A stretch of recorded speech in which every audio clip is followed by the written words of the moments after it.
বাংলাদেশ জাতীয়তাবাদী ছাত্রদল সংগঠিত করেন 151 বিশিষ্ট কমিটি নিয়ে আজকে সারা বাংলাদেশে স্কুল কলেজ জাতীয় বিপ্লব সংহতি উপলক্ষে আয়োজিত আজকের এই আলোচনা সভার সম্মানিত সভাপতি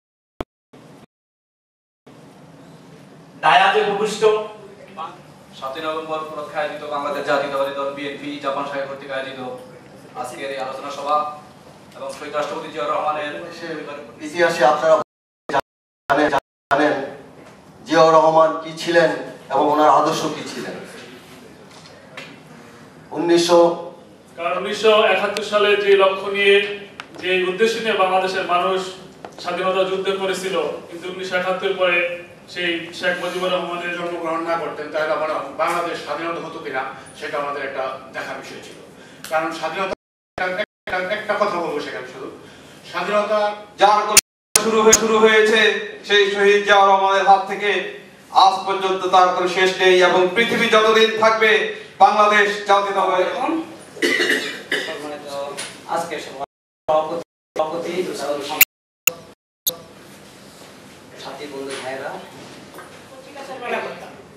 কচিকাচার মেলা আপনার 16 ডিসেম্বর আর 26শে মার্চ সকালবেলা মার্চ পাস্ট মানে মিউচুয়াল জেলা শহর সভা আলোচনা সভায় সম্মানিত সভাপতি, সেক্রেটারি এবং জাপান বিএনপির অঙ্গ সংগঠনের সকলকে আমি আমার অগ্রিম শুভেচ্ছা জানাই। যুব দলের সভাপতি, জিয়া পরিষদের সভাপতি, ছাত্র দলের সভাপতি, উপদেষ্টা পরিষদ এবং বিভিন্ন দূর দূরান্ত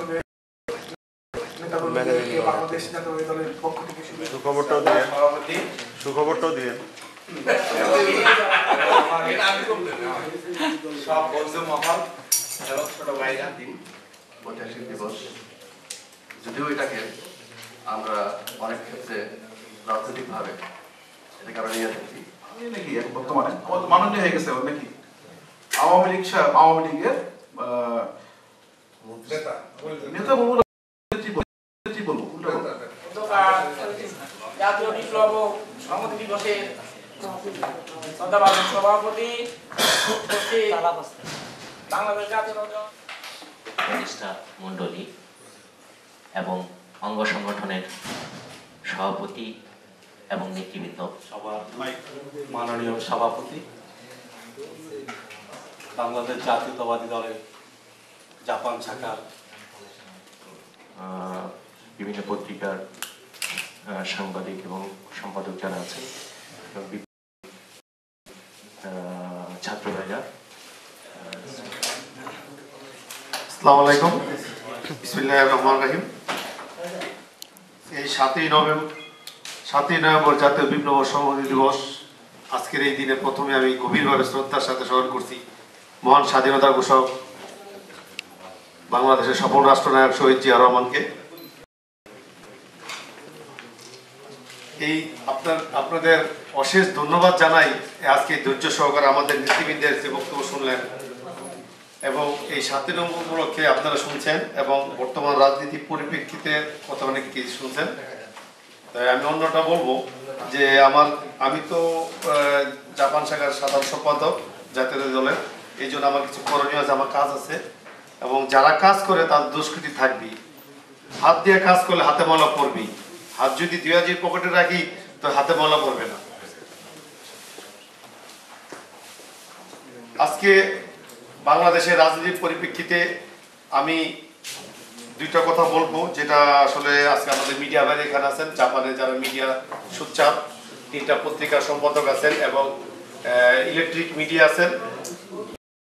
বাংলাদেশের মিডিয়া প্লিজ, ওখানে সাংগঠনিক সম্পাদক আপনারা বসে শোনে, এখানে বসো, সারা তো আমরা জানি না, কিন্তু এই গাড়ি নিয়ে যারা বিপদগামী তাদের মাঝে গিয়ে আলাপ আলোচনা করা যে আপনারা যে কাজটা করতেছেন এটা আসলে একটা আমাদের নেতৃত্ব, আমাদের এই যে এখন জাতীয় শক্তিকে দুর্বল করার কি, এটা আসলে একটা আওয়ামী লীগের একটা চালও থাকতে পারে এবং যারা এখন বিপদগামী তারা জাপানে আওয়ামী লীগ করে নেতার ঘরে তাদের মিটিং হয়, তাদের উপদেষ্টাই একজন আওয়ামী লীগের লিডার।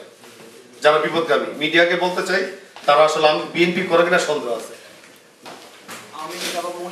যারা বিএনপি করে তারা নেতৃত্ব কে মেনে নিয়েই বিএনপি করে। এটা আমার নেত্রীর আদেশ এবং নির্দেশ।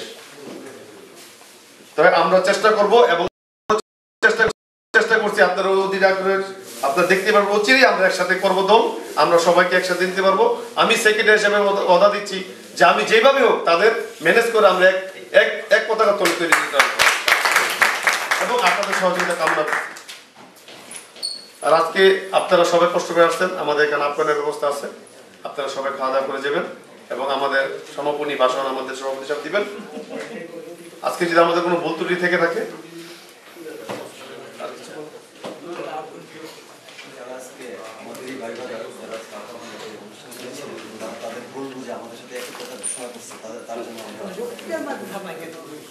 না, ওটা আমি আগেই বলছি, যারা আকামারিদের যারা ছিলেন আমাদের ভাইরা ওরা ভুল বুঝছেন, এখন ওরা নিজেদের ভুল বুঝে আজকে আমাদের সাথে একের পতাকা তোলা আসছেন। আমাদের দিদার ভাই আরো যারা আছে অনেকে ব্যস্ত, তারা চলে গেছেন, ভবিষ্যতে আমাদের সাথে তারা থাকবে এবং তাদের অভিনন্দন জানাচ্ছি। এই বলে আমরা শেষ করছি। বাংলাদেশ জিন্দাবাদ। বিসমিল্লাহির রহমানির রহিম। আজকের উপস্থিত ভাইরা ও বন্ধুবর আবুল বাশার সাহেব, কাজী ইনসান ও আমার সংগ্রামী ভাইরা, আসসালামু আলাইকুম।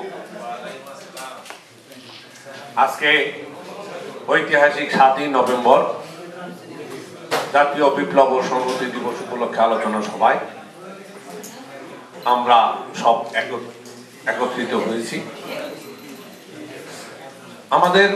আমার পূর্বে যারা বক্তৃতা দিয়েছেন তারা এই সংহতি দিবস উপলক্ষে অনেকেই বলে গেছেন, আমার চেয়ে ভালো সবাই বলছেন। আমি ওই সংহতি দিবস চেষ্টা করেন আমরা একসাথে করুন। আজকে বিএনপির দরজা উন্মুক্ত। আমি আমার জন্য বিএনপি করি না, আমার দলের জন্য বিএনপি করি। আমার দল যেখানে ভালো থাকবে, 10টা লোক বেশি হবে, আমি সেই ব্যবস্থাই করব। তারা এই পর্যন্ত একদিন কাজী ইনসান ভাই বললো যে ভাই নুরুল ভাই কদ্দুর, আমি বললাম কাজী ইনসান ভাই কদ্দুর করলেন, তাদের কি বসানোর মতো ব্যবস্থা করলেন? বলে না ভাই এখনো কোনো কিছু তো হইল না। আমি বললাম যে ভাই কিছুদিন আগে প্লাস্টিকের লোকে বললো ভাই প্লাস্টিক কদ্দুর হইলো, কিছু হইলো গত পূজার দিন। বললো না ভাই কিছু তো হইলো না, কি করা যায়? বলে ভাই আপনারা চেষ্টা করে যান, আমি আছি, আমার দরজা খোলা। তো এই পর্যন্ত আমার ভাই রহমান মনির কদ্দুর কি করছে আমি জানি না। তো আমি রহমান মনির আবার বলবো, আবার মিডিয়াতে বলবো যে ভাই এখন তার দলের সাংগঠনিক সম্পাদক এবং সিনিয়র সহ সভাপতি এবং সেক্রেটারি অন্যান্য যারা আছেন মোটামুটি সবাই আছেন। উনি একটা অনুমোদন আনলেন, আমার দলের সিনিয়র সহ সভাপতি ওনার দেখা গেল এই দলের সেক্রেটারি লেখা উনি অনুমোদন আনছেন। এরপরে যখন আবার ওই সেক্রেটারি আমার দলের সহসভাপতি ওই দলের সেক্রেটারি যখন বসা হইল, তারা একটা অনুষ্ঠান সাংবাদিক সম্মেলন করলো, সেক্রেটারির সিট দিল না। তো তারই তো সব দরকার, তারাই আমি মনে করি যে তার একবার সেক্রেটারি বানান, মানে থাকার প্রয়োজন মনে করে অতটুকুই থাকবো, এর বেশি আমরা থাকতে চাই না। তো আপনারা অনেক দূর থেকে এসছেন, আমরা আপনাদেরকে আবার ধন্যবাদ জানাই। পাশাপাশি আমরা আগামী 28 তারিখের জন্য হয়তোবা এর মাঝে আমরা আবার একটু বসবো আমাদের ব্যক্তিগত ব্যাপারে, যে উনি আমাদের দেশের প্রধানমন্ত্রী, উনি আসতেছেন, কিভাবে ওনার ইজ্জত দেওয়া যায়, কিভাবে করলে ভালো হয়, আমরা সেই ব্যবস্থাই করব। প্রয়োজনে আমরা ইদানিং দেশের কর্মকাণ্ডের জন্য যেভাবে খালেদা জিয়া, যেভাবে তারা এক এক সময় এক এক রকম বানায়, খালেদা জিয়াও খুনি, চার নেতার খুনি খালেদা জিয়াও তখন ছিল ঘরের পরিবার, সে ছিল একজন গৃহিণী, তখন উনিও হয়ে গেছে। খালেদা জিয়াও ওনারা যে কি কয়, মানুষ যখন পাগল হয়ে যায় তখন নানান রকম কথা বলে, কখনো বলে জিয়াউর রহমান খুনি, কখনো বলে খালেদা জিয়া খুনি, কোন সুমজানি কয় তারেক রহমানও খুনি। খালি এই কথাটাই বাকি রয়েছে। এই কথাটাই বোঝা যায় যে তারা ক্ষমতার জন্য পাগল ছাড়ার কিছু নাই। পাগল ছাড়া কিছু নাই। আমার মনে হয় তারা পাগল টাগল হয়ে গেছে, যার জন্য তারা ভাবতেছে যে এই যে আসছে ক্ষমতায় আর ছাড়বে না। আগামী দিন ইলেকশন দেন, আসুক, জুলুম করে থাকলে 3 বছর থাকবেন, এর বেশি থাকতে পারবেন না ইনশাল্লাহ। আপনাদেরকে জনগণ খুব সচেতন। আমার নেতা বলছে ক্ষমতা জনগণ সকল ক্ষমতার উৎস।